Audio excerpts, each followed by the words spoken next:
We have a First Alert Weather Day Sunday that I'll be explaining right here on First Alert Weather Extra. Plus, what is a frostquake and how much damage can it do? The answer just might surprise you. Plus, why a woman is beefing with her own homeowners association over snow and why she's refusing to pay to have it cleaned up. Live on your side, First Alert Weather Extra starts right now. All right, everyone, this is First Alert Weather Extra, and I'm your First Alert meteorologist, Tania Michelle. Happy Thursday. What a beautiful day we had. The sun was out, the sky was blue, not mad at it, but you may have seen some smoke and haze in the sky, and we can see a little bit still on our First Alert Sky Vision camera out in Eolan in Bibb County, and that was from some prescribed burns. And we didn't just have a prescribed burn in Bibb County, there was another one in the Talladega County area, so if you notice that, that's why. Let me show you what current air quality looks like across the area. Because, yeah, well, those prescribed burns did bring some smoke, and we're seeing some of it, not just on our First Alert AccuTrack satellite and radar, but we're seeing some impacts of it as far as the air quality goes. It's not terrible, but if you're a more sensitive group, I definitely recommend avoiding being outside this evening. Sensitive in Clay County, specifically south and east central Alabama, on and along I-20 and points south into Tallapoosa County. But for the most part, air quality is not going to impact you this evening. I do want to give you the first alert for a dry evening. Otherwise, it's going to be pretty chilly with temperatures cooling into the low to mid 40s closer to 11 o'clock. We have a nice light wind out and about, so not a major wind chill, but there will be a chill when you wake up. Now, the big change on the way and the next big thing is really returning rain chances for the weekend. We look dry Friday and into early Saturday. Clouds increase and we could see a few passing showers Saturday morning. We catch some breaks midday. Most areas are dry even around noon on Saturday. Those showers may just be exiting our far north and eastern counties, and then rain starts to pick up again into your Saturday evening. But notice, even at 7 p.m., I'm not seeing a whole lot. Maybe a few showers, definitely very cloudy though, maybe some misty showers at that. But we'll see better rain chances into early Sunday. And notice a line of rain and possible thunderstorms into early Sunday, but another chance for some storms are possible for the second half. Sunday evening, 5 p.m. As that low begins to move across the south and east and across central Alabama, we could see some more stronger thunderstorms trying to develop areas south of I-20, 59, south of I-20. And notice this is going to bring some heavy rainfall into your evening hours Sunday.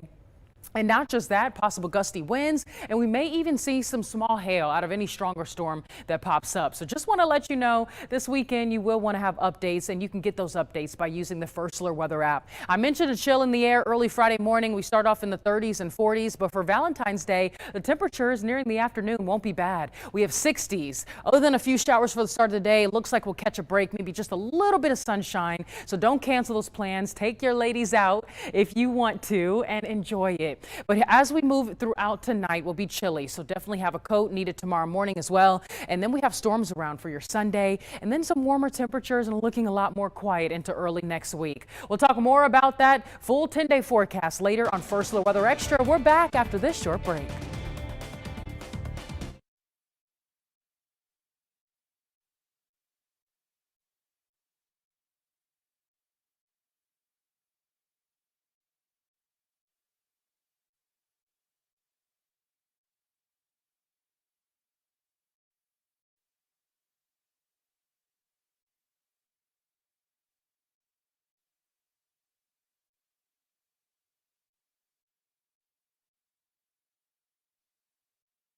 Well, the only thing you probably care about at this point is the weather for your Valentine's Day. We'll talk about that in just a bit. Oh, here we are back. There we go. That's a look at that graphic for your Valentine's Day. We could see a few showers early in the morning. Don't cancel those plans. We'll start off with a chilly start. Temperatures mostly in the 40s. We'll be in the upper 50s closer to 10 a.m. and then we'll see highs nearing 60s, and even mid to upper 60s are possible. That milder air will start to move in ahead of our next rain and storm chances, but we are tracking some heavy rainfall, gusty winds, and possible thunderstorms into early Sunday. That's why it's a First Alert Weather Day for impactful weather. But a Vulcan rocket lifted off from the Cape Canaveral Space Force Station in Florida this morning on a national security mission. Today's mission, dubbed USS F-87 carried a pair of surveillance satellites. The rocket is part of the Geosynchronous Space Situational Awareness Program, better known as GSAP. The spacecraft will help the Space Force better identify, alert, analyze, and detect disturbances in geosynchronous orbit. The launch is the fourth for the Vulcan rocket and its second mission for United Launch Alliance. ULA is a partnership between Lockheed Martin and Boeing. The most powerful version of Europe's Ariane 6 rocket blasts off from French Guiana Thursday's launch of the Ariane 64, which is named after its 4 boosters. Took off with 32 satellites for Amazon Leo's broadband constellation. Amazon launched its first internet satellites last year. Amazon is trying to become a key player in the market currently dominated by SpaceX's Starlink satellites. A woman in Virginia is in showdown with her homeowners association over a parking spot. Though no fault of her own, she can't use her own parking spot. Now the HOA is demanding she clean up the mess left behind in her parking spot or face fines. But the woman isn't backing down. Bella Walser has the story. Underneath this snow pile, there's 2 parking spots. One of them belonged to Amanda Williamson, a healthcare worker who's had to Uber from work because she can't park in front of her home. I really don't have the time calling on these places, especially because I do work nights. It's been challenging. Her neighborhood HOA hired a snow removal company that pushed snow in front of her house, burying her reserved parking spot under compacted snow and ice. This is actually the overflow lot or the unmarked spaces. It could have easily been pushed here, clearly. She even spoke with some snow removal companies and they told her that removing this could cost anywhere from $400 to $600. Because they have a prefixed hourly rate, it would average anywhere from $100 to $200 an hour. So I just feel like that's not something I should be responsible for. I reached out to Gibson and Associates to get me in contact with the Oak Cliff HOA board. They said in part, the snow removal contractor did the best it could in the tightly spaced area to minimize impact on parking during snow removal. They continued, our snow removal policy applies to the cleaning of the roads with responsibility of cleaning individual parking spots on the residents. If I end up being responsible, I've asked that my HOA rates be prorated. I've asked that y'all reconsider it. Again, I don't feel like I should have to put forth any money when it would only impact me and possibly one of my neighbors. I've been driving around this area to see if any of her neighbors are dealing with the same thing. There's some snow-covered parking lots, but there is nothing piled up and snow plowed into someone's parking spots like it is with hers. And it's definitely ice. It's not like it's snow that can melt. Everybody's like, oh, it's going to be 60 degrees this week. I still think it could take to potentially late February to March if you leave it like this. It was the biggest and baddest dinosaur to roam the planet, the T-Rex. What new research is revealing about how the apex predator of dinosaurs came to be. Explore the wonders of weather with Weather in the Classroom. Scan the QR code now to help your kids soar to new heights with Soar with 6.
We've all heard the term earthquake. That's when there's a shaking of the Earth's surface due to a sudden release of energy in the lithosphere that creates seismic waves. But have you ever heard of a frostquake?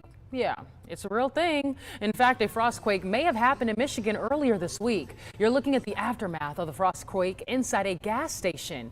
People reported feeling a slight shake and finding damage to the floors, like you see right here on your screen. The frostquake happens when water in the ground freezes and then it expands. It can create a loud boom and tremors when the soil and rock suddenly fractures under pressure. Very interesting. Breathing good, clean air is something we should never take for granted. That's why this next story is so important. The Consumer Product Safety Commission is recalling 191,000 Aerovi brand air purifiers. The model affected is MK04. It was sold on Amazon, TikTok, Shopify, and Temu between September 2024 through June 2025. There have been 37 reports of the affected purifiers overheating and one report of a fire. If you have one of these air purifiers, you're urged to stop using it and contact them for a free replacement. A major attraction is open once again in America's most famous desert. The National Park Service has reopened the Salt Creek Boardwalk in Death Valley National Park. It's been closed since a flash flooding event in 2022. And the boardwalk offers visitors a chance to see the rare pupfish that live in Salt Creek. NPS also rebuilt a parking lot and bathrooms that were also destroyed. The new boardwalk and their facilities have been designed to withstand future floods. And here on First Alert Weather Extra, we've been documenting how some parts of the western U.S. are struggling with snowfall this year. But thanks to a storm system rolling through the area, much needed relief could be on the way. Connor McGill has the story.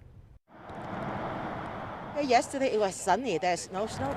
After a dry and disappointing January, a February storm system is bringing a much-needed change. A winter weather system is pushing steady rain and snow through the Sierra, dropping fresh powder across the passes and at Sierra resorts. Finally, we got the snow. It's a little powdery today. With the fresh powder, it's much softer.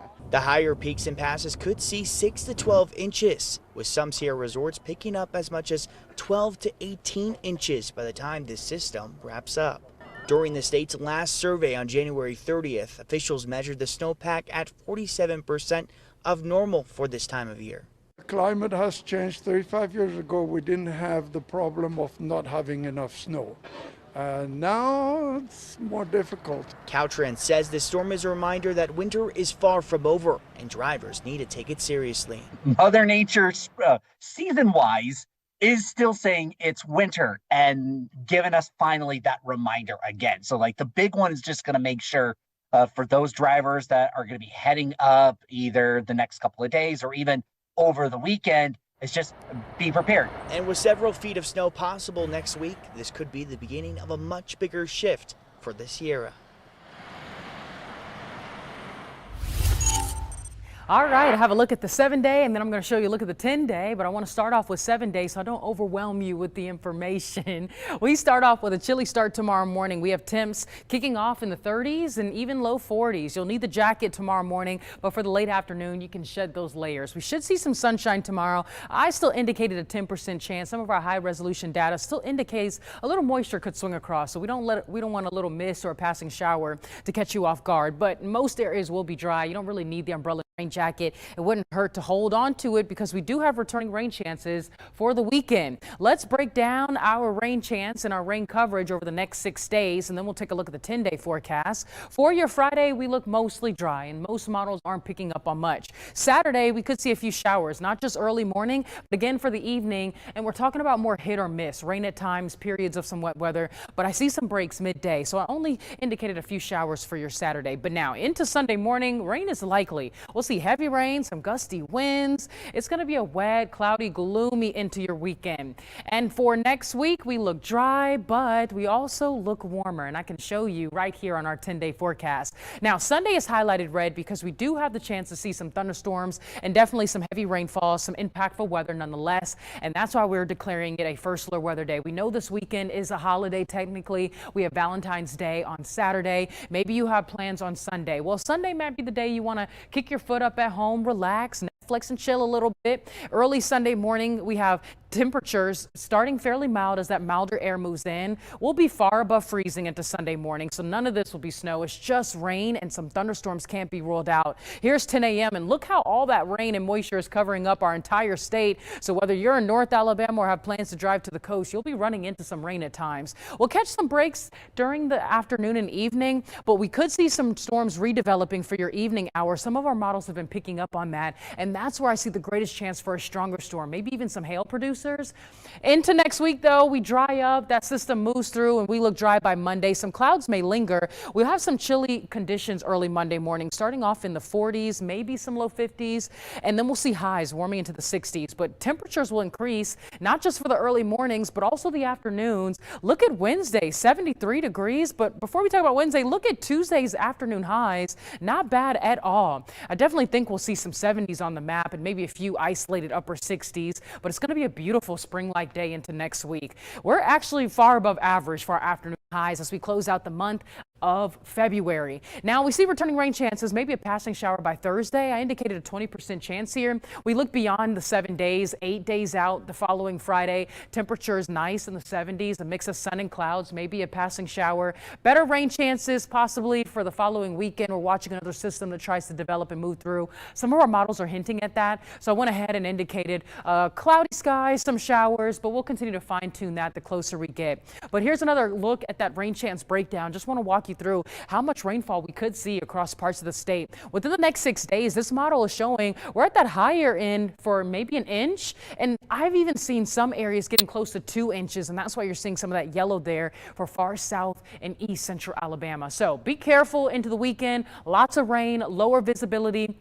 The First Alert Weather app is a great tool to have. We'll show you that rain chance coverage one more time. And now here's a final look at that 10-day so that you can take note of those temperatures. We'll have another look at the 10-day at the end of First Alert Weather Extra, but let's talk about the T-Rex. Mighty T-Rex wasn't always so mighty, though. Dan Smith has some new insight into how long it took the king of the carnivores to mature in your moment of science.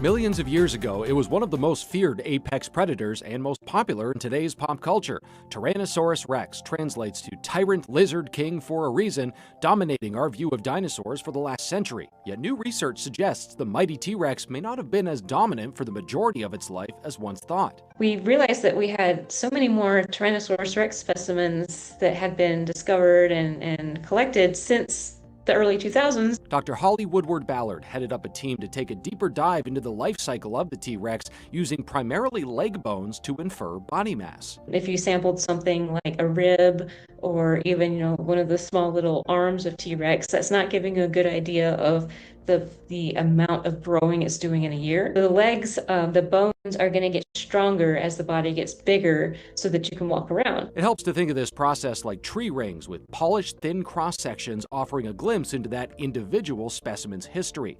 Most animals like us follow a sigmoid or S-curve during growth, slow to start, an explosive growth phase, then leveling off as we age. The T-Rex was no exception, though here's where this study comes in. Previous ones up to the year 2004 focused on just 7 T-Rex samples, suggesting they reached their peak around 25 years old, going from the size of a horse to a 40-foot-long, 8-ton toothy terror. The tough part is, unlike trees, those bones have a marrow cavity which only records the most recent 10 to 20 years of that animal's life, so the data set didn't account much for younger specimens. So the bone is adding to the outside and destroying the inside. So the earliest growth rings are gone in older individuals. Dr. Woodward's team had a plan up their lab coat sleeves, adding 10 more fossilized focal points to this equation, including those younglings. That curve was actually a lot more gradual. And that's just because we filled in those data points that were missing. So T-Rex didn't explode to adult size more like like it took its time. It kind of occupied different ecological roles as it was getting bigger and bigger until it was just like the biggest thing out there. Tree rings are pretty consistently spaced apart, but these samples were not, with Dr. Woodward-Ballard describing the animal's growth as plastic or flexible. If it had a bad year, if the weather was bad, or maybe the food availability just wasn't there, it just wouldn't grow. That meant it could stay at a certain body size until conditions improved, which may have led to its success as a dominant dino. For her part, Dr. Woodward-Ballard's excited to bring her field forward by looking tens of millions of years back. And I fully expect in 20 years that what we're proposing now is going to be tested and probably refined. And that's great because that's just what science is supposed to do. For this week's Moment of Science, I'm Dan Smith.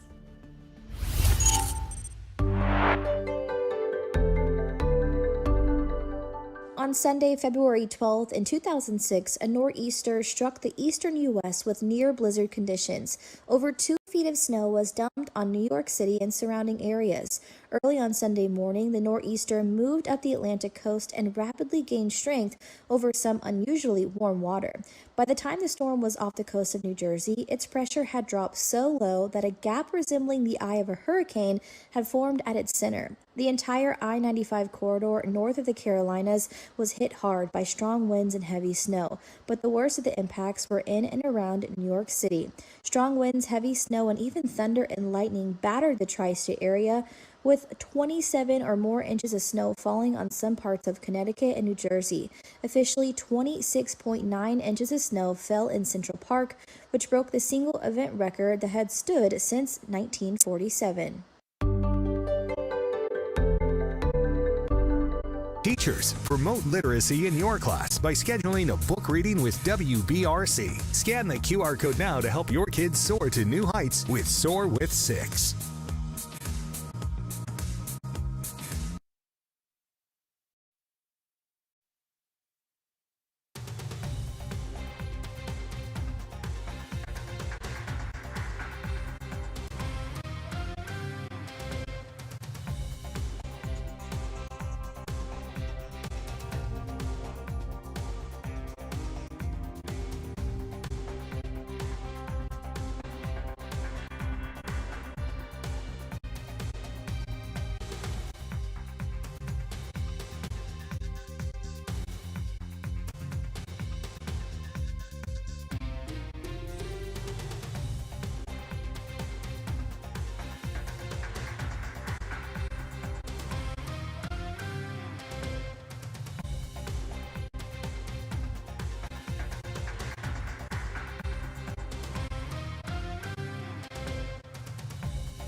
All right, everyone, welcome back here. Here's a final look at that 10-day forecast. But before we take a look, Wes isn't here tonight, but he was somewhere earlier today. Matter of fact, he visited the Oxford Resource Fair, and this was at the Oxford Public Library.